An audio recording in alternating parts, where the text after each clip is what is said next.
Hey, welcome to Matt and Andrew Make a Podcast. We've moved. I'm Andrew. I'm Matt. We're in the same building. We are. We used to film over there. We're talking like we're doing a podcast. That's how Starts talking like, we need to talk like 1950s baseball announcers. AKA Mark Norman. Yeah. That's actually like, I told somebody I liked Mark Norman, and he said, the guy that sounds like an old baseball announcer? And I was like, That's yeah, exactly that's him. Yeah. Never thought about it. I think, so comedians who have very distinct sounds or mannerisms. Like obviously Mark Norman. Norm Macdonald. Yeah. Dusty Slay. Gilbert Godfrey. Yeah. Probably the most obvious. That one's a little too much. To me, Nate Bargatze's cadence is probably the most recognizable. He's got a very copied cadence, too. Like, people said that about Attell a lot a long time ago. Yeah. I feel like people are kind of copying Nate Bargatze without realizing it now. Yeah. I don't think people do it on purpose as much as they do it on accident. Right. But speaking of people with weird voices, Theo Vaughn. Not that weird, but the way he talks in general and things he adds after. I was talking to my client that I was tattooing Theo Vaughn on today, and I realized, like, I'm so hyper aware of that and worried about it that, like, before a show, I won't listen to a comedy podcast or anybody I think is funny or I admire on the way to a show, because I feel like it'll immediately, like, sometimes I'll be listening to Theo Vaughn all day, and I'll come home and I'll be like the thing he does where he's like, man, they come around there, like he just like grits his teeth. I do that when I'm Blake in a bit, but I'm Blake for that bit. So It's okay to like I'm never out of character meaning my actual personality on stage, unless it's part of a joke where I'm doing an act out playing somebody else. There's a girl that I met in Austin that's really funny sometimes, but she has two different voices. Like, she has a completely different voice on stage and off stage. Mm-hmm. And like Kelly was kind of like that for a little while. Yeah. And now I think she's better when she doesn't do it, but it was like, it worked for sure. Yeah. How many people do you think are doing that we don't know that? Because they just, once podcast started, they have to keep talking like that. Yeah. So, I don't know. I bet that it's more common than we realize. I bet there's a lot of people that are doing that. I think that somebody like Andrew Dice Clay is a perfect example. Like, he created this character for stage. It was so popular, people would not accept him off stage unless he was in character. Yeah, like he has to be that guy all the time. Well, the cool thing about that is he can be that guy all the time, or he can dress completely different, and then he's just an old man. Now, back at his peak, like, it's different. But right now, if he's dressed as the Dice Man, I know who he is. Right. If he was wearing like a cardigan, I'd be like, that guy kind of looks like Andrew Dice Clay. But I would definitely know it couldn't be Andrew Dice Clay because he didn't have a leather jacket on. Yeah, because that's Andrew Silverstein now. Yeah. And it's just like, yeah. I don't know, there's almost something cool that, like, Larry the Cable Guy is another one. Like, Larry the Cable Guy, we've talked about him before. Leslie Daniels or Daniel Leslie? Daniel Leslie. Is that it? I think so. I'm probably wrong. But he could be Daniel Leslie or whatever his name is all the time, and I think people would notice you're Larry the Cable Guy no matter how he dresses. But Andrew Dice Clay, it's so over the top that it's like, I don't even know what his face looks like if he's not like, hey, like, it wins. Right. I made the mistake of just, and I think that some people do something like that. They have some kind of character that they want to portray on stage because they think it's the best way to grab attention. Right. Bobcat Goldthwait, I think, is another good example of that. He doesn't talk like that. Right. I've never really heard him talk off stage. I know he's been on a podcast, and he has like he makes me think of Joe Caparillo off stage. Yeah. But it's close enough. But now he's, the problem that he has now is people want him to be that character still. He doesn't want to be that character anymore. So now it's caused a rift between him and his fan base. So now you got to build a different fan base for yourself. Right. Because you spend all this time building it, which I'm much smaller scale. Like when I first started, I was like, hey, I'm going to change. I'm going to do everything under Fat Merrill instead of Matt Farrell. Just because it's easier to make funny T-shirts. Right. It's easier. And then I was like, you know what? I get a couple years into it. I'm like, I don't want to be known as Fat Merrill. Like if you want to get in shape, if whatever. Yeah, and I just like I want like I have no problem saying, like, I want to be famous. I want to be known, but I want me to be known. Right. I want people to know Matt Farrell, not Fat Merrill. The more we talk about that, the more I realize I'm probably completely unaware of my actual wants in life when it comes to comedy. Because I really, like, after the John Carden show, I was so excited about comedy here. I was like, I never need to get paid. I don't need people to know who I am, whatever.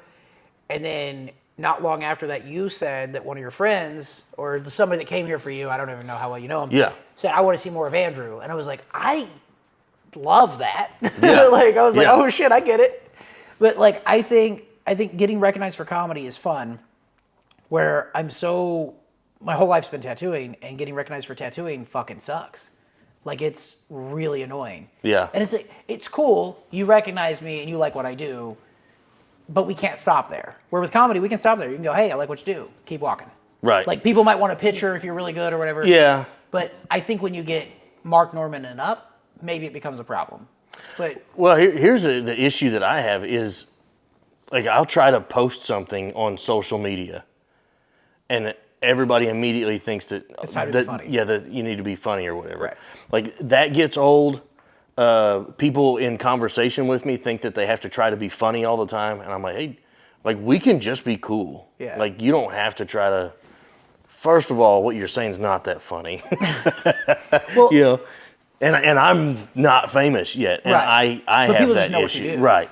But when people talk about that and they're like, I've brought that up, that people just, when they're around comedy scenes, like, spouses they're either the best or the worst. Like, a lot of spouses are just the same person.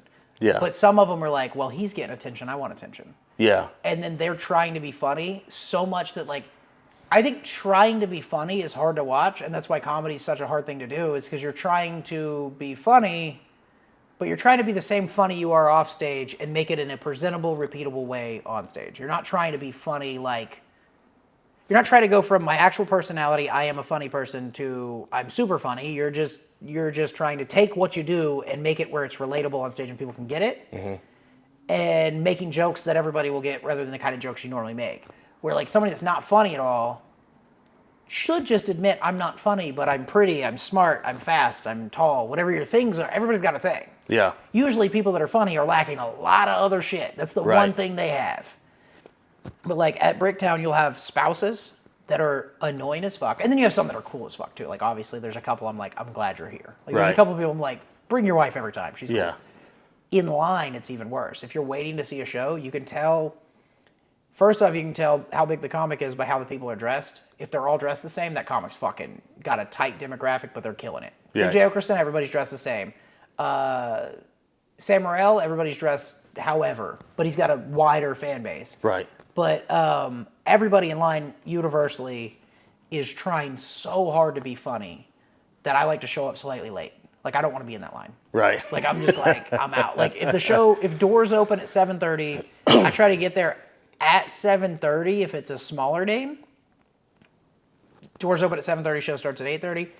I'll get there at 8:40 if I have full control and be like, I might not get to eat, but I don't want to be in this line. If it's somebody huge, Yeah. I try to, like, time it out to where I'm walking in towards the end.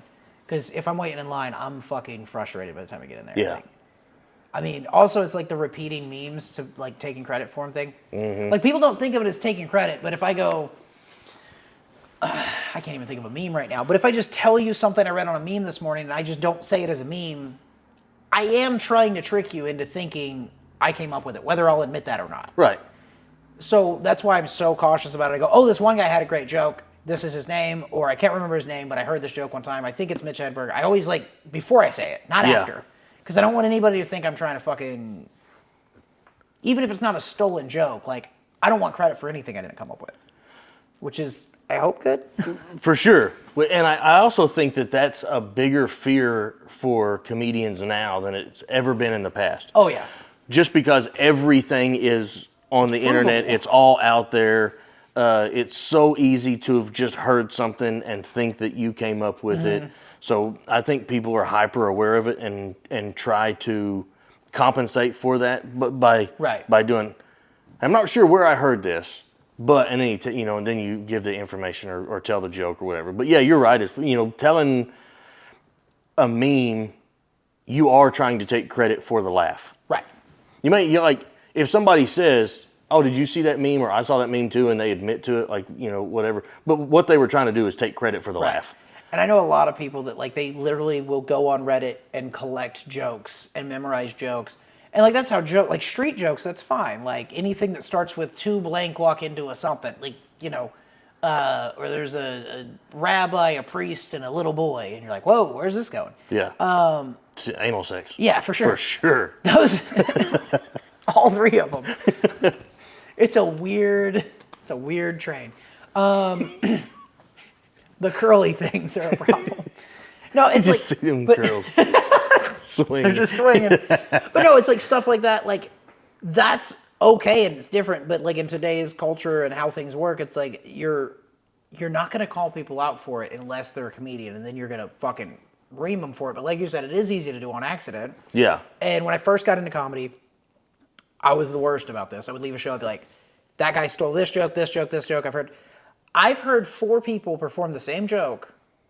I don't think they've ever fucking heard it from anybody but themselves. I think they wrote it. It's just not that original. It's basically, the punchline is, well, since I work at Walmart, I'm going to steal because it's a self-checkout.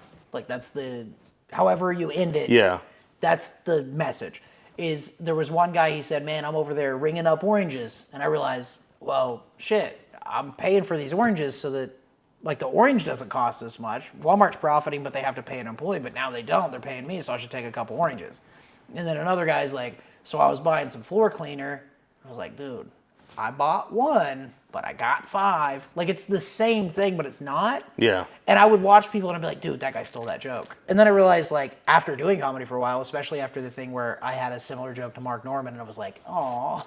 Yeah. I probably heard Mark Norman say, don't you mean Trigger?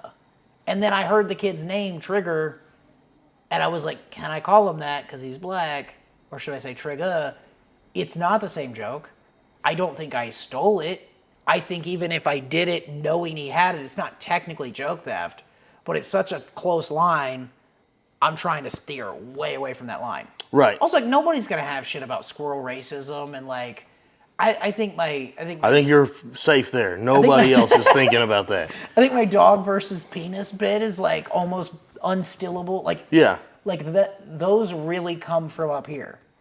Where a lot of stuff, like if you listen to and watch a ton of comedy, you think it comes from, and it does because you stored it up here for a while and it comes back out. Yeah. So I think, like, when you told me to stop watching people's specials so much and stop watching, I wasn't watching as much as you think, but now I'm watching almost no comedy. Right. Because you're completely right. I think that it's, and what sucks is the further you get in comedy, the bigger you create make your own name. Right. The more that you won't have to worry about that as much, because it's the same reason that we do worry about it now, is because I had a problem with a joke that was very similar to an Andrew Schultz joke. Right.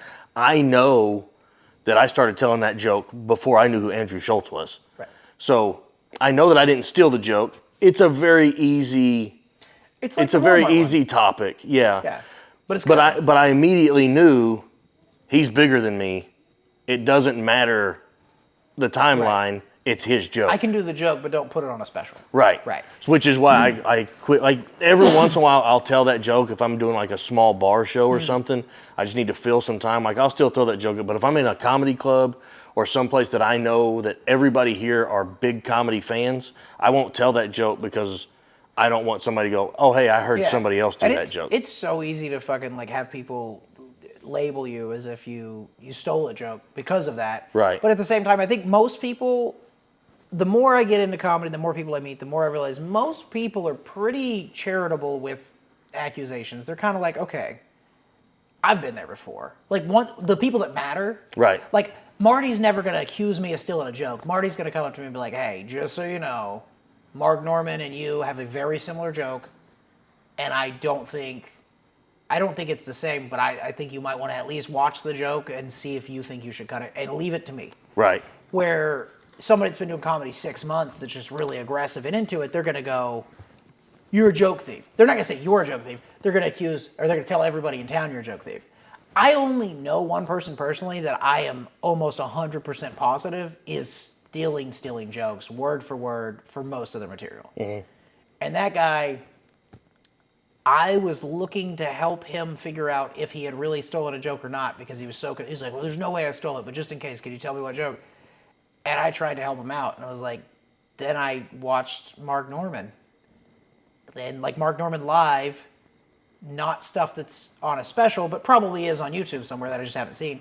And I was like, damn, I'm watching a lot of somebody else's material right now, but it's like Mark Norman is basically this guy's ghostwriter. Right. It's not just Mark Norman, it's a couple other people, but like when you see that, you go, oh, that's a real joke thief. So again, the more time somebody has in comedy, the more they're going to go, that's a joke thief. This guy didn't know somebody else had a similar premise. Right. And so I do think we worry about it too much. And I also think, like, before the internet, people were not only stealing jokes, they were stealing full acts. They were selling their act. Mm-hmm. They'd run a whole act for like a whole hour show. They'd run it for 20 years, retire, and sell it. And somebody else would run it for 10, and then that person would start writing some material or hire writers. Yeah. And then, like, most of the big names we know, not like the absolute biggest, like, okay, I'm pretty sure Lenny Bruce probably wrote all his own material. Mm-hmm. But like Chris Rock, Eddie Murphy, I'm not sure if all these people are, if it's true with all of them. A lot of them admittedly have writers, but they're still performing they're doing a great performance of a joke. And they're doing movies and going, hey, you guys are really funny. Write me some jokes. I'll test them out. We'll do them in like a club 3 times, and then we'll hit the road, and you can open for me with your material. And we're paying you really good money. Yeah. So, like, I don't think there's anything wrong with that. No, there's somebody else was talking to me just the other day about selling jokes. They were like, hey, how do you go about selling a joke? And I'm like, I've never bought a joke. I've never bought a joke either. I've listened to, I was in the presence of 2 other people having a conversation of like, hey, I think this joke really fits good with your set. And they're like, yeah, I'd love to use it. And he's like, well, give me $50 and you can have it. See, that's weird because I would just say you can have it. Same. Like that's which I've done that. Yeah. Like I've had jokes and I'm like, man, or I've thought of stuff and I'm like, it just doesn't fit with what I do. Yeah. Yeah. No. Yeah. But no, there's also that, and then this might not be the same thing because it's a joke. I just kind of like I was at the zoo and I saw a guy with tribal and I wrote, man, I like tribal tattoos because I can tell exactly how long you've been a douchebag by how faded they are. And then you had your material about tattoos and I was like, hey, do you want that? I don't know if you've ever done it. If not, we can share it, trade it back and forth. Yeah. You know, if it's like, it's not something I can do. It's just not like, it might be something I can do here because every now and then I bring up the fact that I'm a tattoo artist. Like, I try to avoid people knowing I had a job that wasn't comedy. I know, like, at an open mic, I never thought, these people are going to think I'm a professional day one. I just thought if I talk about my job a lot and it goes well, that'll be a crutch. If I talk about my job a lot and it doesn't go well, people will ask me something about work afterwards, and then I don't have my escape from my job. Right. Like, and I love my job, but I do not want to talk about it outside of my job. Like, if you have a tattoo question, that's cool. If I'm at fucking Walmart and somebody has a tattoo question, not cool. Like, it's just, you get tired of it. Right. And I feel like most professions are like that too. But most people hate their job. The difference is people are like, well, why don't you want to talk about it all the time if you love it so much? Because I get to do it exactly how much I want to, and I'm exhausted at the end of the day. And like, if it's a tattoo like this today, I go home in a pretty good mood, and I have a little energy left. If it's a tattoo that's like, okay, yesterday, I'm not at all talking shit about the client. I had so much fun tattooing this guy. If he was a different person, this would have been exhausting. I tattooed the back of his knee, the inside of his knee, the outside of his calf. All in one session, huge tattoos. And then during that session, he got an email that he found out instead of like 3 or 4 months, he's going home in like 3 or 4 weeks. So he was like, oh, I was going to have you do the whole leg. Do you have anything between now and Christmas? And I actually did happen to have somebody cancel or something happened soon, and he was able to book 1, but I need like 3 more sessions to finish his leg, and he's moving back to Atlanta. So it is what it is, but doing all that work is mentally fucking exhausting. When you do it on a client that's fun and energetic and then understands, hey, I'm going to put my headphones on, you put your headphones on, we're not talking while I'm tattooing. And then towards the end, like, instead of asking for a numbing break, he was just like, I was like, hey, dude, you feeling okay? He's like, man, it's starting to really hurt because I was on the back of his knee. And I was like, we can do a numbing break real quick. He goes, man, I just want to get it over with. Just fucking do it. I was like, sweet. Because I would rather do that. Like, I just don't want to torture you. But if you give me the consent to fucking torture you, because we agree it is better to just plow through. Right. Then it's cool. But if I give you a break, it will help you in the short term. And we're still going to finish. We're just going to be here really late, and I'm going to be tired when I get home. And it's whatever. But like, I've had 2 days in a row that weren't exhausting. That's rare. Usually I have 3 or 4. Like, let's say I do 4 tattoos. 3 of them, I'm going to be nauseous when I like physically actually nauseous because I put so much effort into them. And it's not the same as doing like roofing. It's the same as doing like a fucking trying to direct something or Right. It's a lot of you're moving pieces Mentally around. draining. It's Yeah. insane. Yeah. I feel like it would be comparable to being a truck driver. Yeah, I guess It's not physically exhausting, Not at but all. you're just at the end of the day. I mean, I don't know why driving is so exhausting. Well, because you're staying alert the whole time. Right. Which is the same thing you're doing when you're tattooing. Yeah. You're focused. You're like, I have to be here for this. I can't Can't zone out. Yeah. I can't phone this in. Can't. Like, it's very high stakes. Like, I Yeah. imagine surgeons, and it's funny, I'm talking about it like it's the hardest job in the world. It's not that hard. But, like, surgeons have to fucking pass out after a long surgery. Right. Because I think it all comes down to stakes and how much you're engaged. Like, I get into, like, I would say a flow state with most tattoos where I'm like, I know what's happening. I'm engaged with them, paying attention, but I'm also kind of just like, Just go and do I'm it. just having fun. I'm not thinking about it. Yeah. But there's ones you can't do that. Right. Like, if I did a mandala big enough, I could probably get high as balls and literally not think about it as long as the stencil was set in. If it's like a big ass, like, if I had the stencil mapped out right, I could literally phone that one in and it would be better because I wasn't thinking. But if I do a portrait that way, you might get a fucking curl that wasn't there right here because there was a smudge. Like, I might put a curl in your hair that didn't exist because I accidentally smudged the stencil and didn't realize it. So I have to be, like, hyper-focused. Right. Drug-induced hyper-focus. It's also like the majority of the tattoos you do are large. Mm-hmm. Like, you don't do a lot of small, No. And if they're small, undetailed they're stuff. hyper-detailed. Like, if they're small, they're still, like, a portrait or... dude, I did one that... It was a fucking sheriff's badge. His dad was a cop. And that badge, the fact that it was the size of, like, a hockey puck and a half made it harder, not easier. Like, I would rather do half your back than every single detail in this badge. But, I mean, the guy saw how I finished it. I got a lifetime client, and that was from a guest spot I did, so he has to travel to me. Right. Like, same thing happened. I did a convention. I tattooed this dog portrait on somebody. She saw how good it turned out, and then I did another dog portrait on her, reworked a dog portrait somebody else did, and now she's getting an entire sleeve of just dog portraits because I'm putting all the little details in there. Oh, I saw that. I was here when you were finishing up one of them. Some of them are this big. Where's she? Like, she's traveling? Kansas somewhere. She's like, Oh, 500 that's hours. right, It's yeah. not crazy far. It's not like people don't fly to me anymore. Like, Yeah. that wasn't common anyway. I'm not at all saying it was like every weekend somebody's coming in. Like, every 3-4 months somebody would go from far enough I would recommend flying, or they would fly like 10, 12, 15 hours away. Yeah. And in America, there's not a lot that's more than 15 hours away. Right. Like, so that's always been really fucking, like, flattering. Like, I'm Yeah. just like, dude, this motherfucker.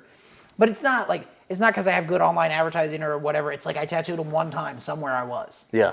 Like, I should, if the Vegas convention happened every year, I would still do that one because I think I would get clients in Vegas every year. I think that kind of stuff is flattering. And this is an example of that. We just got another submission for We need to talk about that. the comedy festival. Do you want to talk about the comedy festival on a whole episode? Yeah, we can do that. Also, we can talk about the podcast on the podcast as much as we want because it's our podcast. Today, I was thinking it'd be cool to do an episode where we just talk about our wives. Yeah. I think it'd be cool to do take turns saying things that we're grateful for, which sounds cheesy as fuck. Does your wife listen to the podcast? Probably not. Because my wife listens We can to say every whatever episode. the fuck we want. About your wife. Be like, My dude. wife listens. Well, one time I called her today while she was at work, and she. You called Brandy? That's weird. No, I didn't call Brandy. I called my wife, and she kind of looked frustrated when she was like, "Yeah," like I'd interrupted her. So I was like, "Oh, are you busy?" And she goes, "I was in the middle of your podcast," and I'm like, "My bad." Like, Sorry. Yeah, I didn't mean to interrupt you. So, like, I know she keeps up with it. So, But no, with stuff like Brandy, the amount I talk about actual personal stuff on stage that I obviously skew. I said something. I was working on a joke about those menstruation cups. I think you were here for it. Mm-hmm. Okay. Oh, that was the Matt and Andrew Try Jokes show. That was a great show. Mm-hmm. I don't think the joke's going to work without the cup as a prop. because I don't think people are going to believe me when I say how big it is. So I know I'm not a big fan of props, but if I just had it in my back pocket and I say, this is why I think my penis isn't as big as she says it is, because this fits in there. Then I can explain by crinkling it up. I figured it out after. It does fit in there, but like still, come on. Like that thing's big. The day after that, we had a leak under our sink in the bathroom of our bedroom. And I was cleaning it out, and I found this box, and I was like, hey, what are these? And she goes, oh, it's some of those cups that Andrew was talking about. Oh, shit. You got extras that are unused? Yeah, like somebody gave them to her. Are and they she's new? like, yeah, they're new. Okay. Well, I wasn't going to give you a used one. I want one. A used one? How big are they? No, I want a new one. Fuck, this is getting weird. Let me get 3 used ones. I'm going to have soup.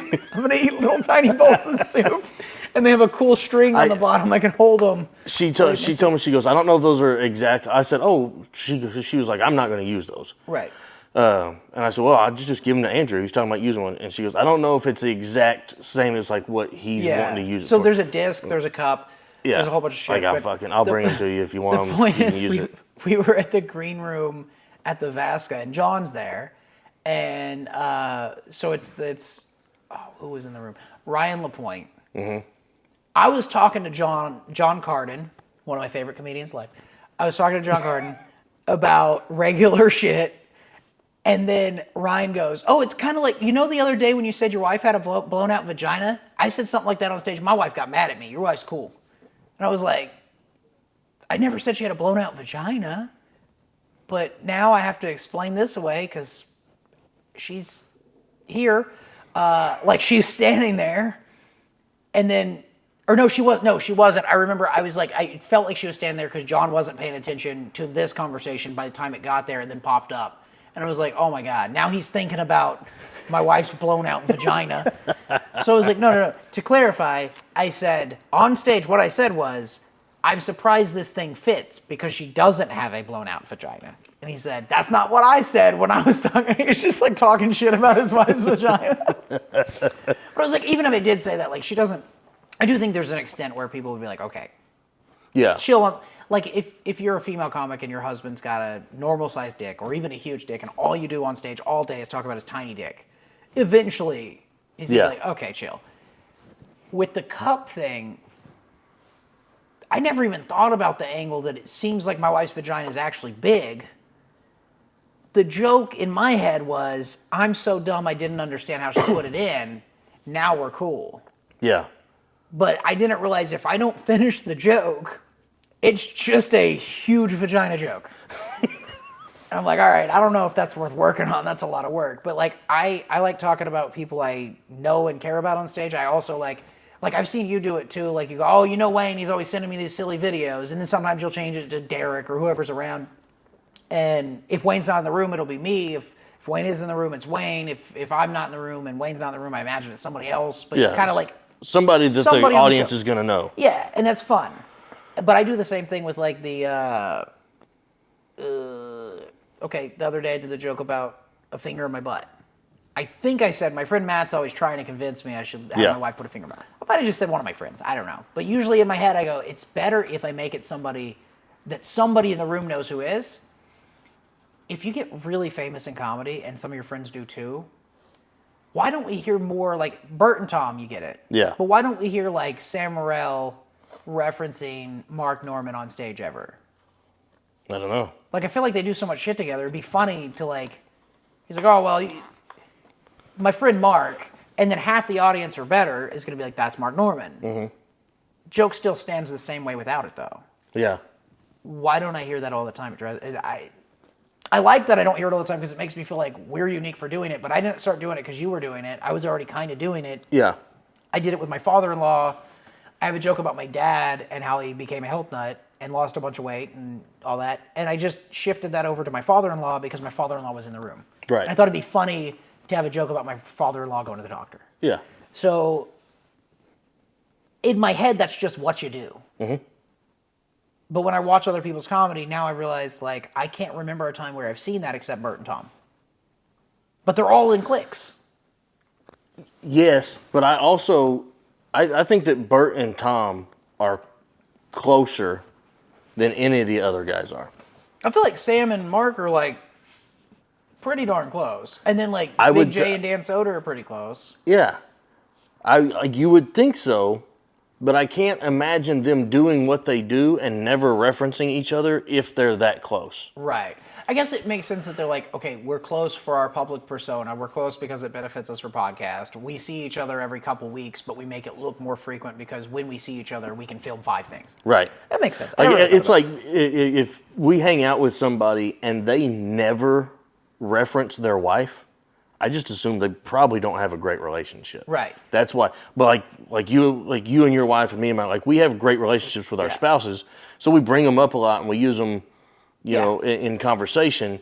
People who never bring them up is because they're avoiding, which I'm not saying that those guys are avoiding talking with each other. No, I don't think they hate each other. I just thought it was weird. Also, I guess we can go ahead and end this when we're about 30 minutes. And then Okay. we'll talk about our wives for 30 minutes. That's fine with me. All right. Tune in for the next episode where we just talk about our wives. We're just going to talk about our wives. Are we going to do all these chronologically? Because we could not do this at the end of them, and then we can move them to how they see.